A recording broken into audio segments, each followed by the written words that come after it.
again, and welcome back to another episode of the Watch the Ball with me, Jean-Luc Welch. Make some noise, clap it up, get excited wherever you are. My goodness, we got a jam-packed show for you, and I'm so happy to be with you on this Tuesday afternoon. We're going to have a blast. 5 more sleeps till Christmas. Get ready. The one day of the year where breaking and entering is no longer a law for one man in all the world, Mr. Claus, Santa Claus, whatever you want to call him. The man that breaks into 1,000 homes, 1,000,000 homes, 1,000,000,000 homes, and never gets caught, never gets arrested, all because he's, quote unquote, leaving gifts, whatever that means. Whatever that means for people. Because I know one thing, if somebody breaks into my home at 2 o'clock in the morning, we're going to have a problem. Talking about some I saw mommy kissing Santa Claus. Around here, we call that an affair. I don't know when that became okay. I don't know when that became okay for one man. Boy, see, don't you just love the Christmas spirit? Don't you just love all the joy, all the festivities, all the lights outside, the snow falling on the ground if you get snow, if you're unlucky like me. They say, no, I don't believe in luck. If you're unfortunate like me, you get nothing but cold air, but no snow on the ground. No days off for nothing. It's a shame. I can't call out because the roads are frozen over on ice because ain't nothing coming down from the sky except for maybe some mist, a drizzle, or I don't know, coffee falling from one of the tall-story buildings in the area, all because somebody was a klutz and just happened to be clumsy. I can't get no workers' comp for that. Oh no. I need full-blown blizzards, snow, 5 feet of snow. I need snow as tall as me. That's what I need. I need snow as tall as me. I want to walk outside and then just like that SpongeBob episode when he walked into a literal wall of bubbles and it left an impression. That's what I want to do when I walk outside on Christmas Day and beyond. I won't have to leave my house until February. That's what I'm looking for, so I can have an excuse to stay inside. Say, I'm sorry. I'm just having a whole bunch of fun. Again, the holiday spirit is here. We got a whole bunch to cover, and we're going to do it all for you, the viewer. So let's jump right back into it. Forget the holiday spirit. It's sports talk. That's what it is. So let's get it popping right here, right now. With the first topic of the day, Tom Brady and his struggles with the Bucs this season. Good grief. This has been a complete 180 from what I expected of this Tampa Bay Buccaneers team, and especially out of Tom Brady. Tampa Bay Bucs right now are having a season that many people coming into the season, we thought this was going to be a team that was set to really make a mark and potentially have another run at a title. Of course, Tom Brady retired, said, I'm done, and then boom, oh, wait, I'm back. I need the game. I love the game. Cool. Then they keep the vast majority of their team. Keep their coach, I believe. Yeah, keep the coach. Keep the vast majority of their team. Go pick up Julio Jones, further bolstering what was considered one of the better offenses in the entire league.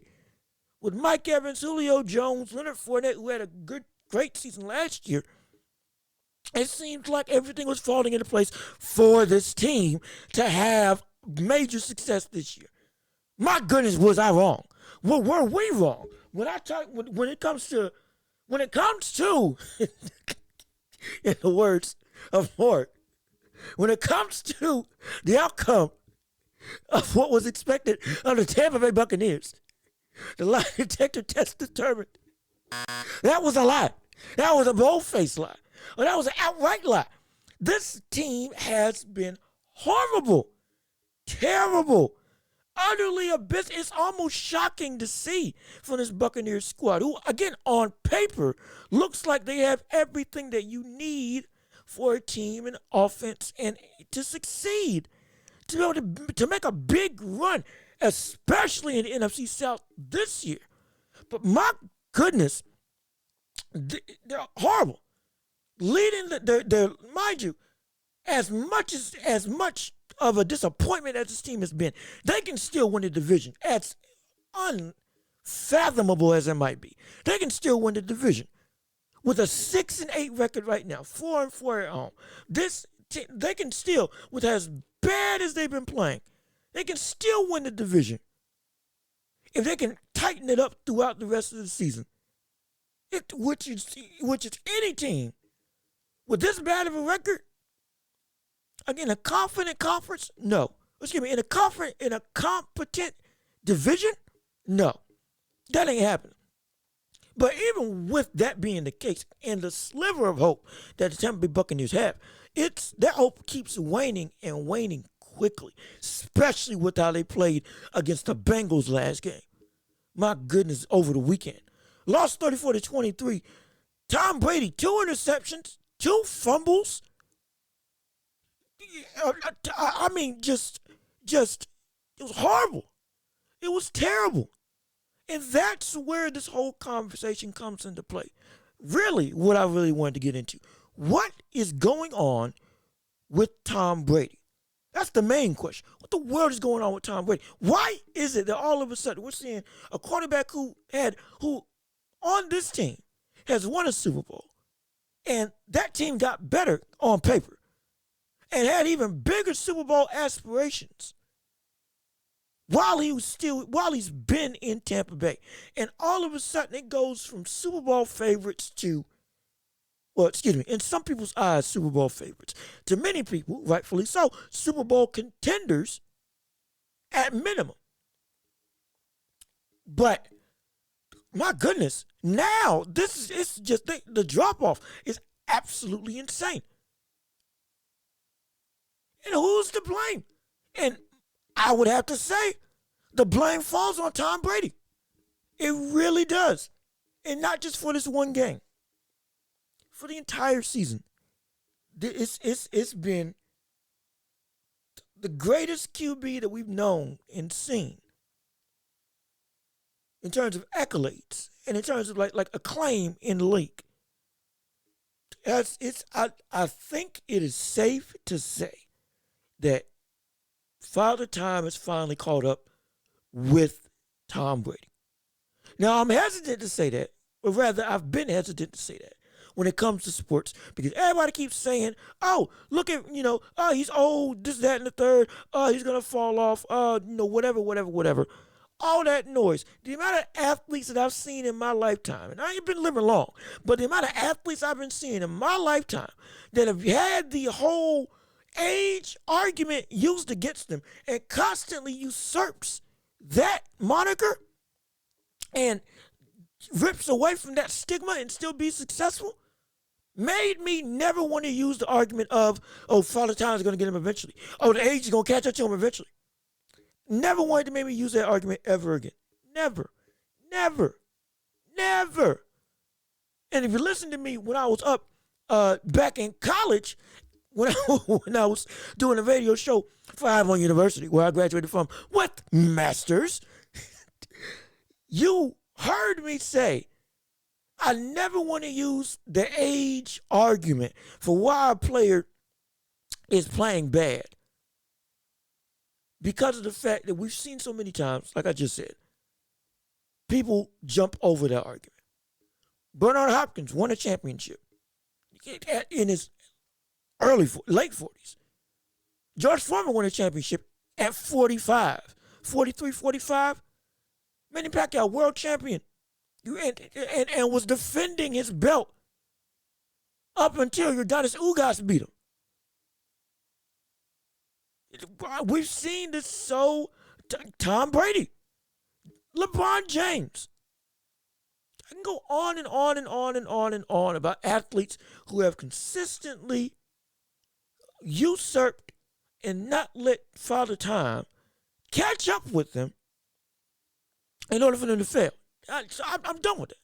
I'm done with that. Using that and how many years did we keep saying, not me, but how many years did everybody else in media, fans, haters, whatever you want to say, in terms of who was covering Tom Brady? How many times did you hear them say, well, he's 40, or he's 38, or he's 42, or however old he is? All the drop-offs are going to happen. Drop-offs are going to happen. The floor is going to fall out from under him finally. I never say that it's time, or excuse me, I never say that Father Time is caught up with the player until it actually catches up with them. Until then, as long as you produce, I don't care if you're 55. I don't care if you're 65. Well, excuse me. Hold off. At that point, I do care. Because, okay, now, hey, 55 and up, okay, now one bad hit may take you out. Even with as great of a player that you have been at that delayed age. At that point, I'm saying, okay, hey, for health reasons, even though you're playing great, maybe time to hang it up. But at Brady's age, and for the 4 to 7 years that we kept saying the bottom's going to fall out from under him, I never said it. Never said it. Never said it. Never said it for him. Never said it for LeBron. Never said it for anybody. Because I refuse to have that thrown back in my face, because too many times we've seen it be proved wrong, that players who are old can't produce. But when you do not produce, then I hold it against you. Now, in some veins, yes, it can be a situation where, hey, you just had a bad year. That could be the case with Russell Wilson, like we're saying this year. Could be. I'm not saying that it's not a guarantee. Again, this is the one season where we're seeing Russell Wilson have an abysmal, absolutely horrible season. But up until this point, his brother, the reason why when he went to the Broncos, he was seen as a game changer. So I'm not going to say his age with Russell Wilson yet. It's like I wasn't going to say it was age with Tom Brady for the last 7 years. But now, now it's a different story. Now it's a different story. Now with Tom Brady. And now I'm starting to think age may actually be becoming a factor. Why would you say something like that, Jean-Luc, after everything you just said? Because it's not about the physical attributes that I'm seeing from Tom that would make me think he needs to retire. Again, the yards per throw is on par with Baker Mayfield. And any stat on par with Baker Mayfield is absolutely abysmal. But that can be attributed to the physical. And we've seen Tom Brady be a dick and duck quarterback for how many years? And win how many Super Bowls? So I'm not worried about that. But it's the mental aspect that I'm thinking, okay, this is a sign that age is now becoming apparent for Tom Brady. This is where Father Time may have actually caught up with this man. For as much success as he's had, this might be legitimately the last year. This could be legitimately the last year. This could be it. That this might be time for him to walk away. And it's because of the mental aspect of Tom Brady. It's not where I have normally seen Tom Brady be at. And say what you want about the Bucs and their abysmal season. Offense hasn't been clicking like it's supposed to. They ain't got no running game. Defense has been absolutely just a window for people. Just walk through from time to time. It has been all around. The team has failed. All around. Absolutely. Absolutely. But at some point in time, we also have to understand that Brady's been with teams with not nearly as much talent and has been successful. Yes, he had Belichick, but now we're starting with recent events, recent Super Bowl wins, recent playoff runs, and the current success of the Patriots. Now we're starting to think that, hey, maybe Brady had a bigger impact on winning than we, as crazy as it sounds, gave him credit for under Bill Belichick. And because of that, I can sit here and definitively say, yeah, we've seen Tom Brady do more with less. But now he's got more, and he's still not producing. He's shockingly not producing. It is Tom Brady's bad should still be better than 70% of the league. Right now, that's not the case. Overthrowing receivers, missing reads, making lapses in judgment and decision. And that's something I thought I would never say about Tom Brady. One of the most hardened athletes mentally that we've seen in recent years. The obsession with the game, the passion for it, the willingness to study, dissect, and do anything possible to gain an advantage over his opponent. That type of mental fortitude is something few people have in the athletic world at that obsessive of a level and at that high of a level. And because of that, that is what kept Tom Brady so successful. Yes, his innate talent, but at the same time, his ability to constantly outthink defenses and constantly, on a mental level, do the right thing. Now that's not there anymore. Now, I'm not seeing that same spark. I'm not seeing that same, the speed at which the wheels are turning in his mind on the field after the snap. It's rapid fire. It's not there like it used to be. Couple that with this, again, never been a physical athlete. But even then, now moving slower, I don't know how much slower you can move because the brother wasn't a runner in the first place. But all of that, and on top of that, coupled with seemingly leadership issues and not being able to ride the ship. Now, that is a very poignant statement. That's a very volatile statement. Tom Brady and leadership go hand in hand. Absolutely. You never say anything about Tom Brady's leadership because we know what he is as a player, as a leader, as an all-time great. Never a question. However, one of the biggest reasons why he was always able to do more with less is because the brother consistently was able to galvanize troops. And right now, we're not seeing it. We're not seeing it.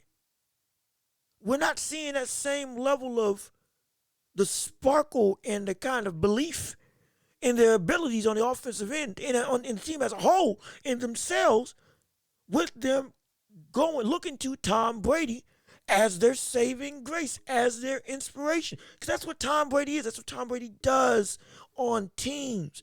A number of years, all throughout his career, the man has been the guy that people look to say, do you think we can do it? Then we can do it. If you say we can do something, we'll run through a wall. We'll take on the entire stadium if Tom Brady thinks we can do it. That's what that's one of his biggest X factors as a player.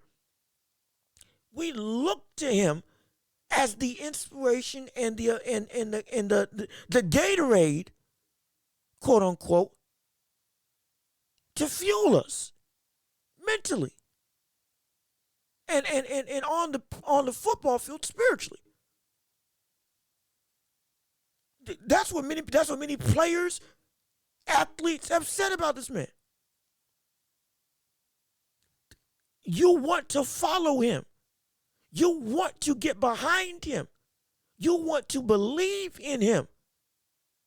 And he makes you believe in yourself. Because not only does he demand perfection from himself, but he also demands perfection from you and is willing to work with you to get there, as well as do anything possible to bring the best out of you. Even with how hard of a critic he is on himself and the team as a whole. That's what Tom Brady is. And despite anything anybody else wants to say about when the bottom was going to fall out for the past 4 to 7 years, I never wavered because that one aspect was there and it was so poignant, so much of a difference maker. I'll never count him out. Never count him out. Until the wheels fall off in his legitimate ability to play. I would never count him out. Never. Until he plays like Father Time is called up to him, I would never say that age is a factor. Now is the time that I can finally say age is a factor. Because that biggest X factor that we've seen from Tom Brady, that the internal fortitude to not only fortify himself, but the entire rest of the team, to push them to get better and better, push them to a stratosphere that without him they wouldn't be able to be at. His effect was so big that even the defense would get some of the runoff. Not some of, excuse me. Even the defense would get enveloped in that level of confidence and passion and succeed. But now, it's not there. We're seeing it. We're seeing it in the team. We're seeing it in the way that they play.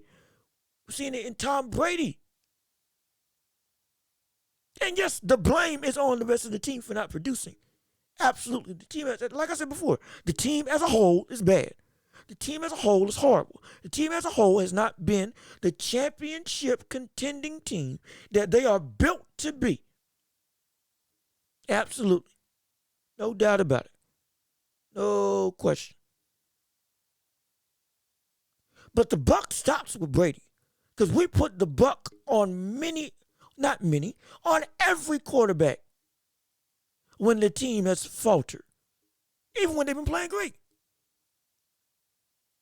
It's always the QB failed to get this team where he needed to go. The blame falls on the QB. That's the way it's been for everybody. No matter what creed or color.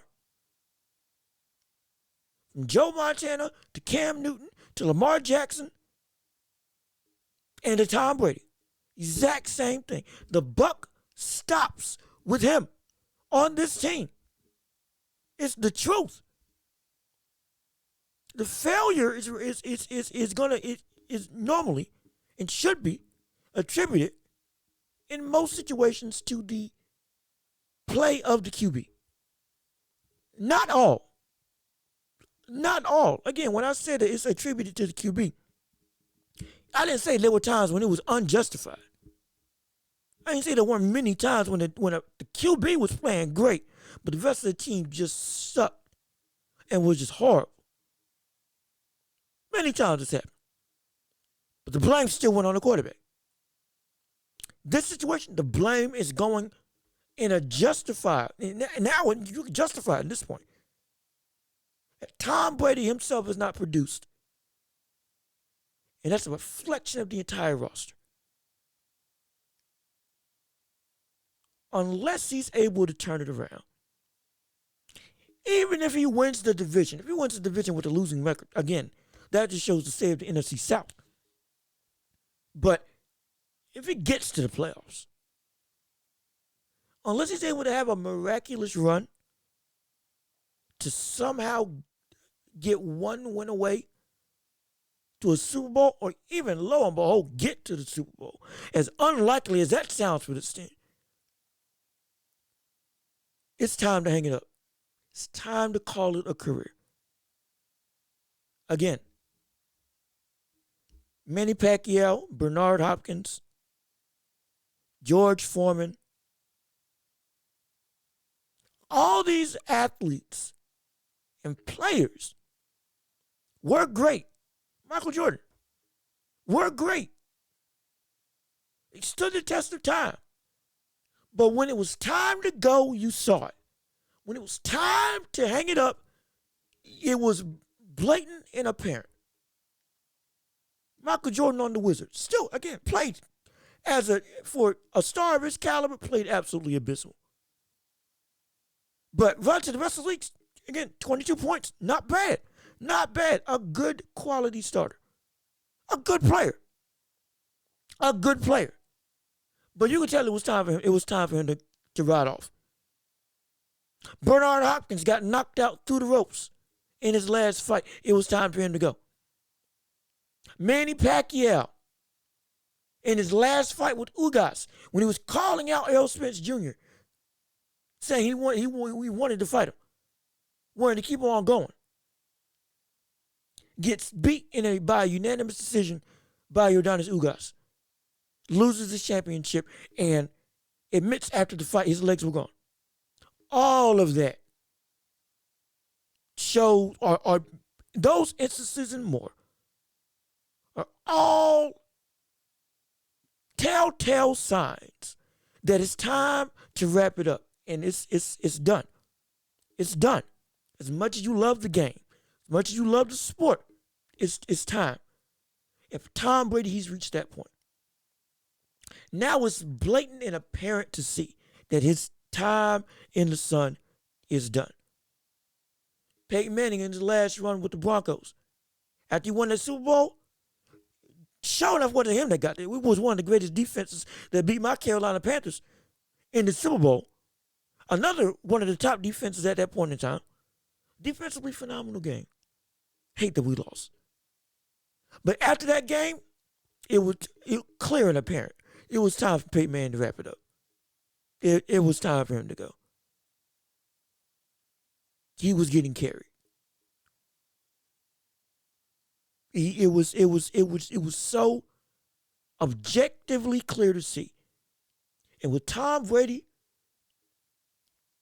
right now, I think it's objectively clear to see. Or if not objective, at least getting there. Season isn't over. Fine. Cool. But if change is not turned around with this play, if we don't see him stop missing easy passes, get back to making the reads as quickly or at least half as quick and decisive as it used to be.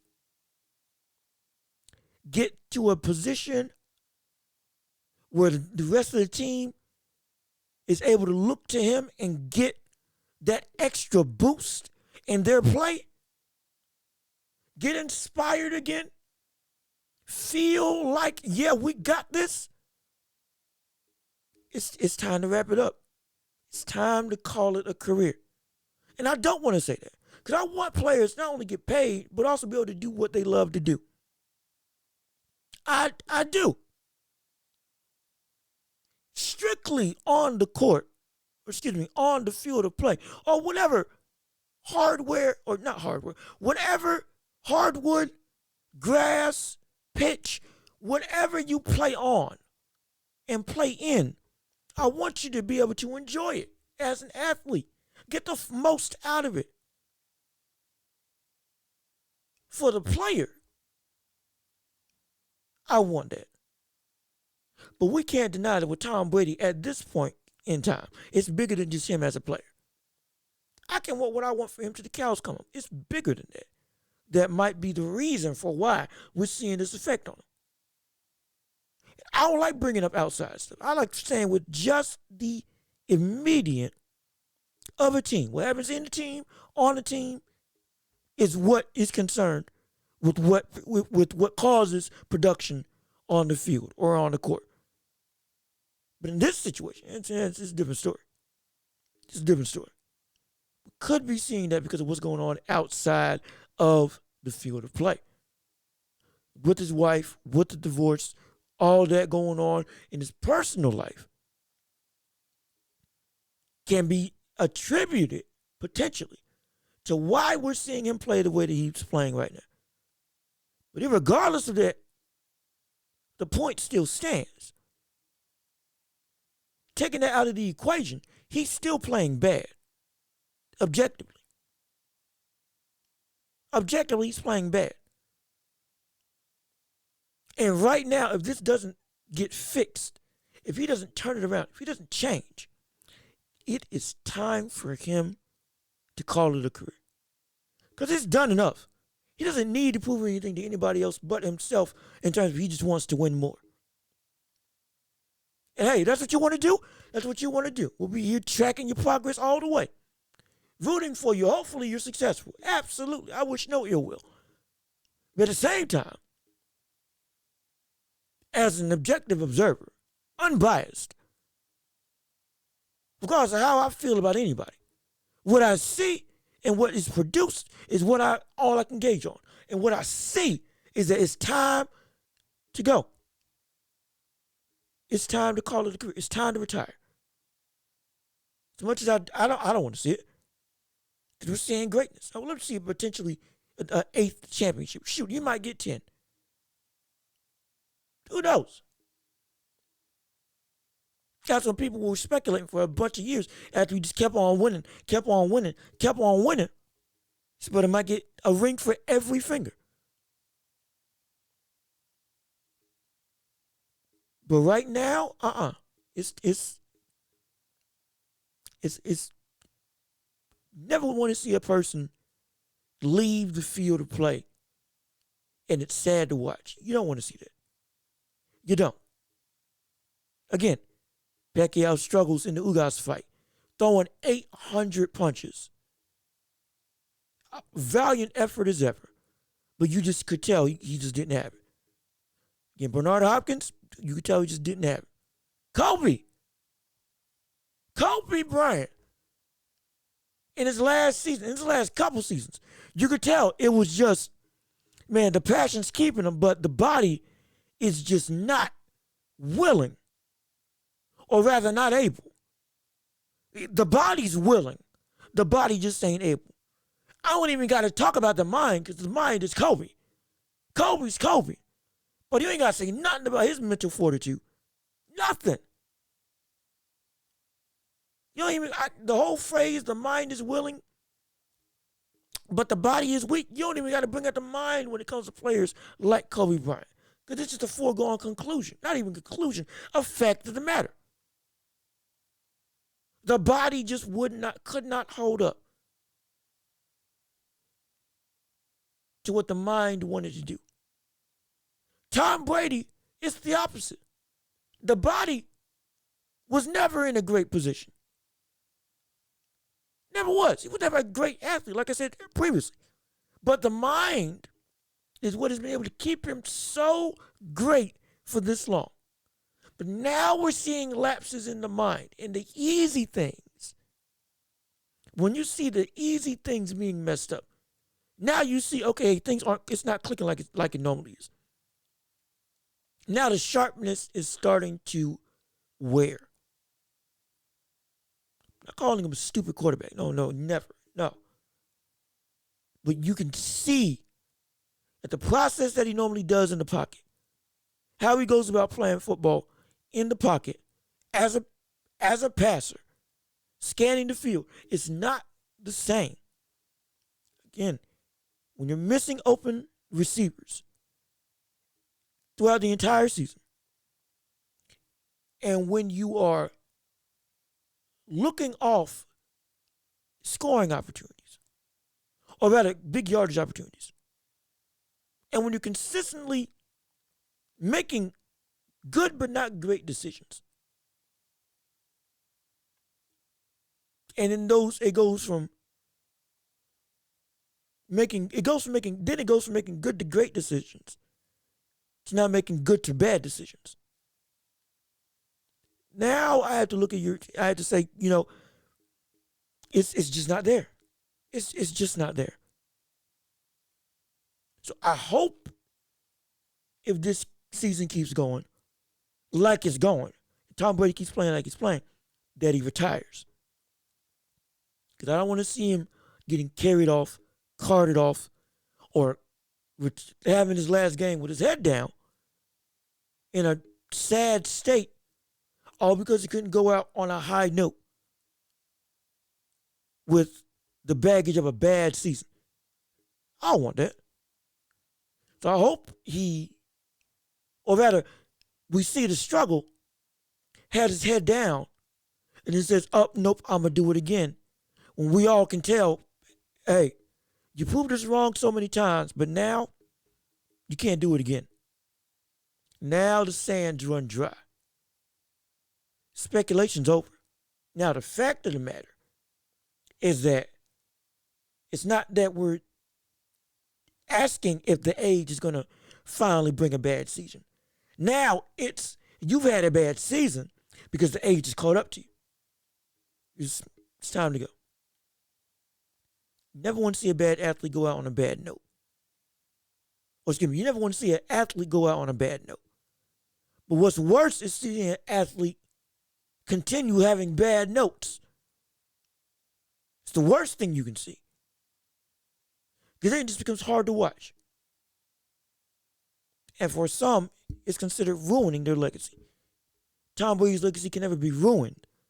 But you don't want a bad taste at the end of a meal when the rest of the meal was great.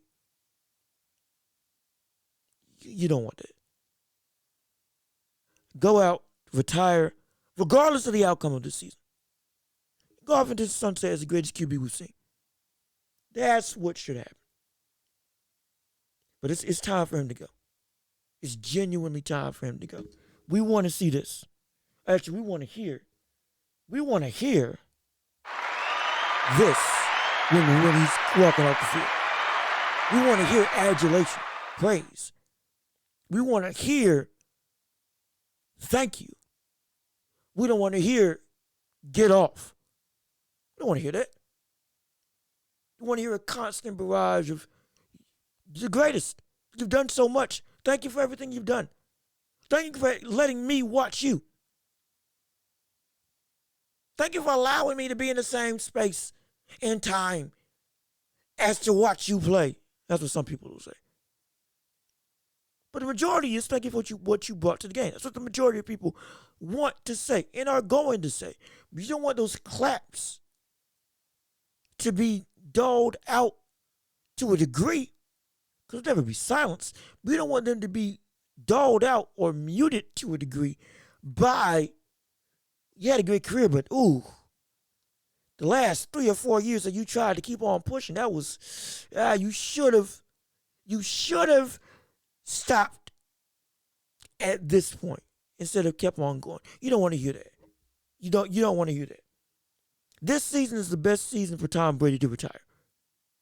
For a storybook ending, per se, to close the chapter on somewhat on the best note that he can at this point, this is the season to retire. If it keeps on playing and it keeps getting worse and worse and worse, because I don't see how the Bucs season is salvageable. This year, I don't see how it's salvageable. Could be. I could be wrong, absolutely. But this year, I don't see how it's salvageable. Because of that, don't keep trying to get the best ending possible. And keep on trying to have another season after another season after another season. Don't be like The Undertaker in WWE, who just recently retired after 30 years. But the reason why he kept on wrestling was because of the fact that he kept on trying to find that perfect match to cap off his career. Like when he ended Shawn Michaels' career the first time on what's considered one of the greatest WrestleMania matches in history. At minimum, second greatest WrestleMania match outside of their first encounter at WrestleMania 25. He did that for Shawn. He also wanted that for himself, and rightfully so, because he deserved it. But some people say that it hurt his legacy as a wrestler. And in the pantheon of American icons, and rather global icons, he's known around the world, because wrestling is a global thing. But to a degree, many people around the world don't look at the end of his career or his career as a whole like they want to, because they had to take into account the years of, I hate to say it, but mediocrity that was coming out of The Undertaker for his matches. Again, when he finally had the last one, boom, phenomenal with AJ Styles. Great. Boneyard match, phenomenal. But at the same time, even with that, it took him so long to get there. It's no longer just it's not a point in his career where you can overlook. Just like with that, you don't want that with Tom Brady. Right now is the perfect time for him to call it a career. Call it a career. Do it. Regardless of the outcome of the season, do it. Because now it's clear and present that the one thing that was keeping you from having success on a consistent basis is not there anymore. That X factor of not only the mental fortitude, in terms of your ability to be passionate, which you still are. But the mental aspect of the game that you did so well for so long now is not helping you win. It's not galvanizing the rest of the troops like it used to. So it's time to call it a career. In my humble opinion, it's time. I think this should be the last season for Tom Brady. Absolutely. Absolutely. Switching gears from a player that should retire to a player that right now is having one of the best seasons of his career. Steph Curry, who is now injured for 2 weeks and not left his team high and dry. No. Forced to be away from the team to recover from an injury. Now the Warriors as a whole have been shockingly mediocre. To be perfectly honest, shockingly mediocre. And some would say bad. And that's not a bad assumption to make. Because this team right now is on a path. Not only did not only did they not think that they would be on, but is incredibly dangerous for them to be on at this stage in the season. Yes, Christmas time is coming up. Christmas Day games. Woohoo. Some of the greatest games normally throughout the season. Absolutely. But with that being said, they're in the West right now. One of the most pivotal conferences and one of the most competitive conferences in all of the NBA. They're fourth in the West with a 15-16 record. Ooh, fourth in the West. Oh, that sounds great. They're doing just fine, Jean-Luc. Yeah, wouldn't you say Julius Erving? No, I wouldn't say that, Jean-Luc. Why wouldn't you say that, Dr. J? You know why? Because they're in the Western Conference, and right below them, in terms of records, in all of the NBA, is the doggone Los Angeles Lakers, who are not far behind this team in terms of record-wise. No. They are not far behind. Not far behind at all. The Lakers are 13-17. The Warriors, right now, like I said, are 15-16. Both teams under 500. But you are comparable to the Los Angeles Lakers in the East. That is not okay. Especially not in this conference. Because you got to understand, right now, the Warriors lost 3 straight. Then won against the Pacers. Jordan Poole had a phenomenal performance, 43 points or 40-something points. Great, cool. Jordan Poole being Jordan Poole. Ooh, the microwave. Ooh, a score. Ooh, got a bag. But he can do anything. He's a Steph Curry light in terms of his creativity. That's great. Steph is your best scorer and your best playmaker. Yes, he's your best playmaker because he's leading the team in assists. Say what you want about Draymond Green. Draymond Green's production gone down. Klay Thompson's production gone down. Kuminga gone down. Moses Moody gone down. The rest of the roster down. And now you're sitting in a position where you're fourth with a under 500 record, comparable to the Los Angeles Lakers right now, who we've been saying are bad and working their way to being, again, at least mediocre, at minimum average. And y'all are sitting here and your best players out. It's dangerous because of the fact that how quickly you can get moved down the ladder within 2 weeks could potentially serve them horribly come later on down in the season when playoff time actually comes down the way. Christmas Day games are a stopping point, an evaluation point. They're one of the big major checkpoints or check marks in the NBA season. Christmas Day games, All-Star weekend, and then about 20 games when there's 20 games left in the season. Those are the 3. First couple games for the games before Christmas Day. Okay, let's see who's right now the big dogs going into the season. Right now, who's considered to be at this point in time, you know, either we have a shot to be a big dog or we are a big dog right now in the league.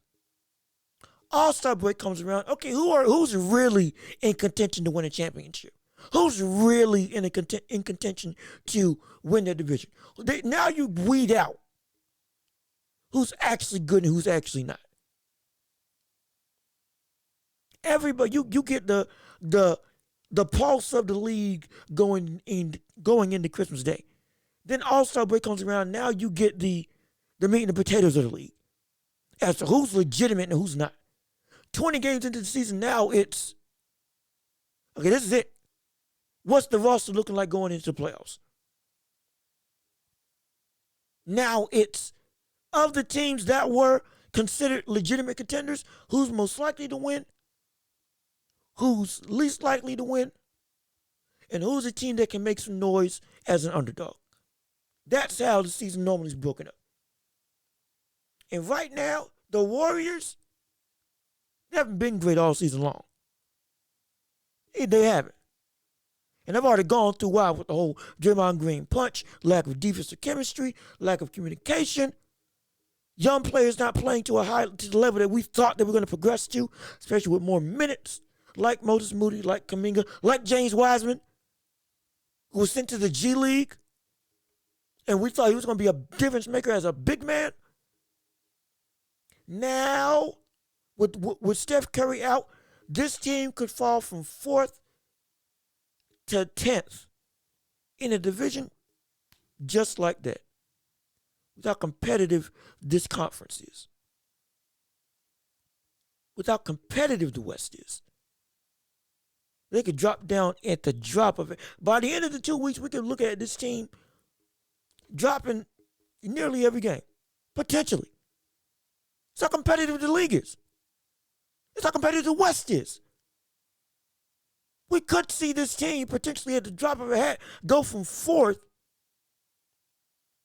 to 8th, 9th, 10th, 11th even. We could see them drop 4 spots and potentially be out of playoff contention in terms of that whole bracket of who's in the running, who's in the play-in, and who's in the playoffs. If it was to stop today. That's how quickly it could drop for the Warriors. Warriors this season it's bad. This is why I keep saying it may be time to blow up this team. Because right now, all points are leading to, while Steph is playing great, Clay is slow to get to where he normally is as a shooter and ain't nearly what he used to be as a defender, as the two-way player that he was that made this team so lethal. Draymond Green getting older, getting ejected, but it's not firing up the roster like it used to. Now it's just, he's gone, what the world?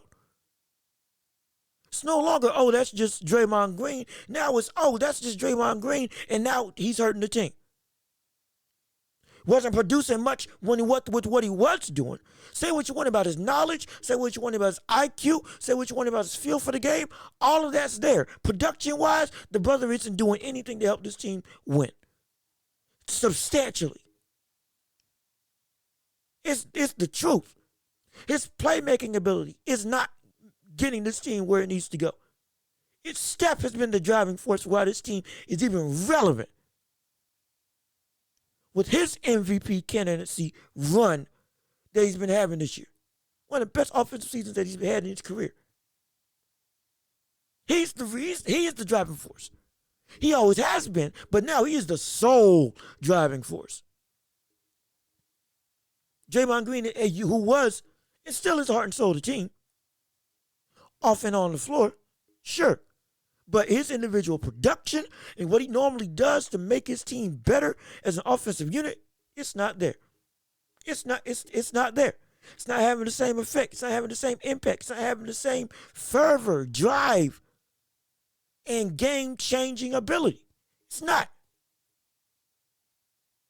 Mr. Triple Single, normally those singles were incredibly impactful and motivational and game-changing. No longer the case no more. Couple that with them trading away Gary Trent Jr. Excuse me, not Gary Trent. Gary Payton Jr., my apologies. Dante DiVincenzo not playing well. Again, like I said, James Wiseman not playing at all. In the G League, Kuminga playing below his level. Moses Moody playing below his level. All those things. A bench that isn't great. A starting lineup that can't really get anything going on a consistent basis. Can't stop nobody. Can't defend. Can't score. Well, excuse me, they can score. But it's not at that same Warriors pace that we know them to be. Especially with Steph out. That's the key. With Steph out, this is what this team has been. A lot of the record right now is because of Steph. With him gone, no. The defense, the potholes, lack of chemistry, all could somewhat be forgiven because of the fact that Steph Curry was on the floor doing magic. But now, there's nothing to cover up the big holes in this team. Nothing. And because of that, we're looking at a Warriors squad that can be looking to be out the playoffs by the time Steph Curry comes back. And now they got to go on an absolute league-wide tear. A Mongolian tear. A Genghis Khan tear through the league to potentially get back. If it gets as bad as I think it's going to get for this Warriors squad. They would have to go on if it gets as bad as I think it's going to get, by the time Steph comes back, and with as competitive as this Western Conference is, they're going to have to go on a Genghis Khan level tear through the entire league to be able to get back into the playoffs. Or to play in, potentially. With how close everything is in the Western Conference. A bad stretch of games can put you out. In this conference, a bad stretch of games can put you out. 3 losses in this conference can put you out to play it.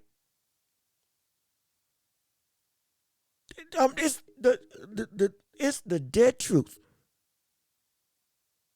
And this Warrior squad in the past, they could probably do that.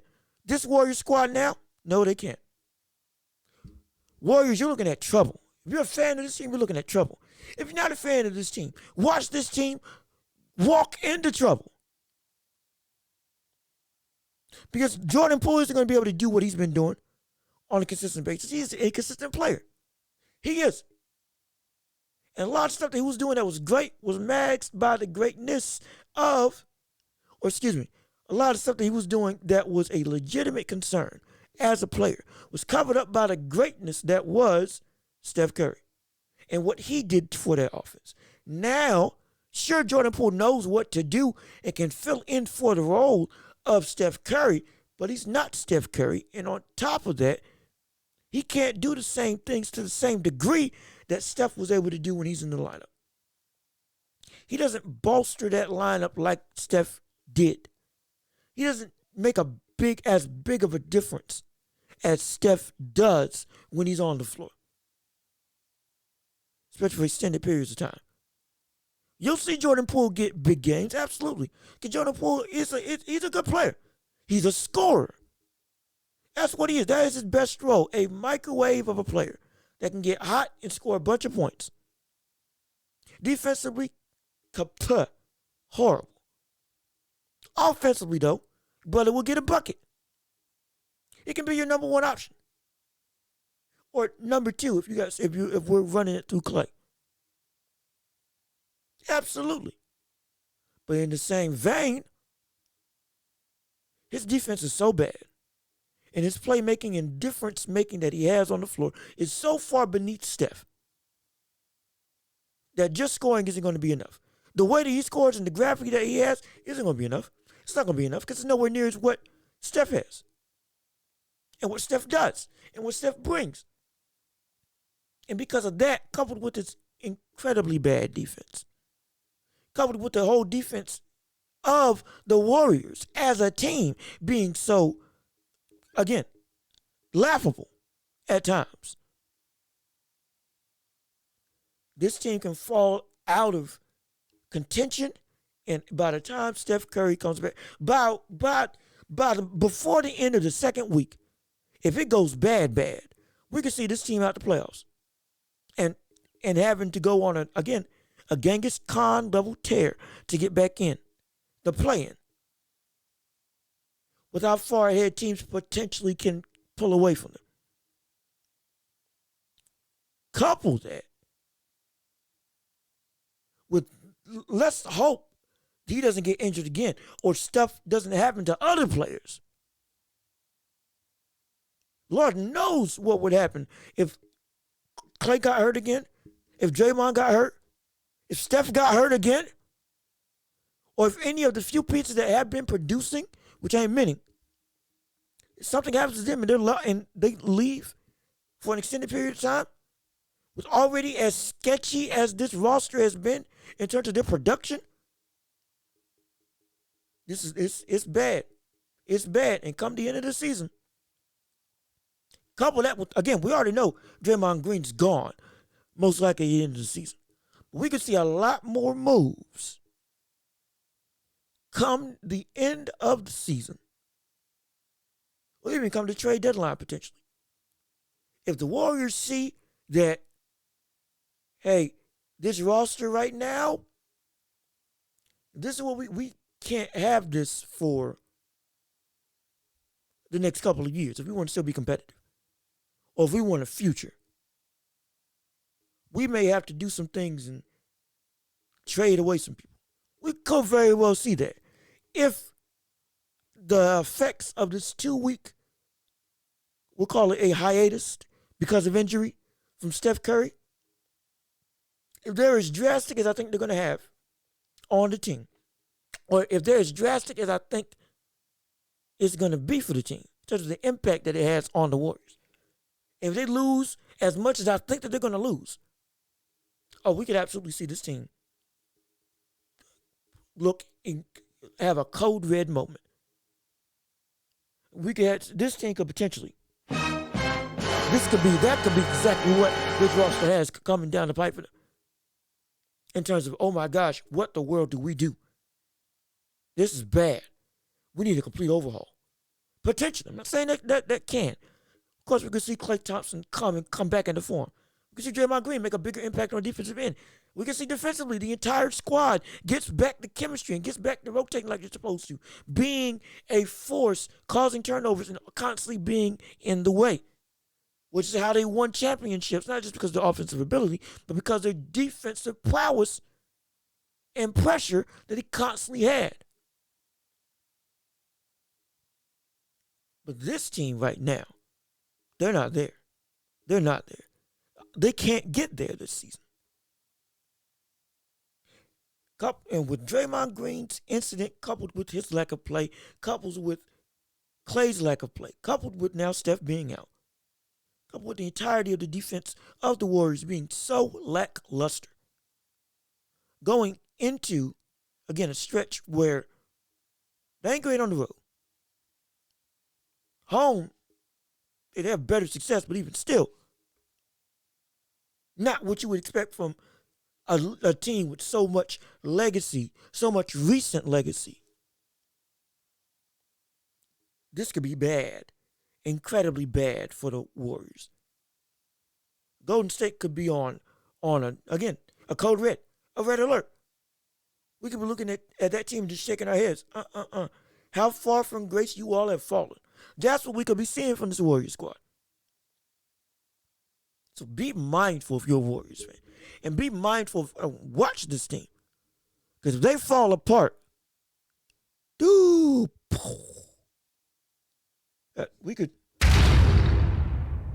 that could be what we hear, the sound of them dropping in the standings like a rock in water. That's exactly what we could, like a dead body in the ocean. They could drop quicker. They could drop quicker than a man that owes the mob money. With them cement shoes dropping to the bottom. They could take a swim with the fishes. Swim with the fishes. A long sleep at the bottom of the ocean. At the end of a lake. off the bank of a river. It could be bad. It could be incredibly bad. It could be incredibly bad for this team. Let's hope it doesn't get to that point. But my goodness, if it does, changes could happen sooner than we think. And this team could potentially have just a absolute tear, just blow through the entire league just to get back into the playoff. Not even playoffs, just to get into the play-ins, potentially. That's how we could be seeing out this Warriors squad. But time will tell. They play the Knicks tonight. We'll see what exactly is going to happen with this team. Whether or not this bodes true, or whether they can stave off the big drop that potentially is ahead of them. Whether they can hang on to the ledge and potentially even, by some miracle, pull themselves up even further in the standings. Or could we see them slip and fall? Slip and fall right into the sea. Good gosh, time will tell, and I can't wait for it. But this has been another episode of Watch Report. I've been your host, Jean-Luc Welch. Please remember, like the video, comment your thoughts and opinions on YouTube, and subscribe to the channel and share with everybody that you know. As well as be sure to follow on Spotify, Google Podcasts, Apple Podcasts, and every major podcasting platform. We're on everything. Come on, let's build up this empire, baby. We got so much stuff going on, and we'll be right back here with more episodes to come. I've been Jean-Luc Welch. You've been my beautiful people. Can't wait to see you all again. Can't wait to talk with you all again. Again, share the channel, build this empire. Peace and love. We out of here.